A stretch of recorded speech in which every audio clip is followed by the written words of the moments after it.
দেখো তো বোর্ডে কিছু লেখা আছে, তাই না? এখানে তুমি কি পড়ে পড়ে আমাকে শোনাতে পারবা কি লেখা আছে? প্রশ্নটা পড়ো তো দেখি। 6টি ঋতুর নাম লেখো। Good boy.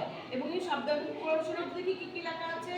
খরা ফলাদি মধ্যমাসের গ্রীষ্ম কাল গ্রীষ্মকাল। Very good. মধ্যমাসের শরৎ বর্ষাকাল বর্ষাকাল। শরৎকাল শরৎকাল। Very good. হেমন্তকাল হেমন্তকাল। শীত শীতকাল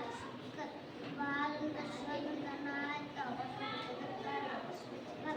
ভেরি গুড বয়। তার মানে তুমি বান করে রিডিং করতে পারো। আচ্ছা এবার আমাকে একবারে শুনে দেখো তো। এবার গ্রীষ্মকাল বর্ষাকাল বলো দেখি কি লেখা আছে। গ্রীষ্মকাল বর্ষাকাল শরৎকাল হেমন্তকাল শীতকাল বসন্তকাল।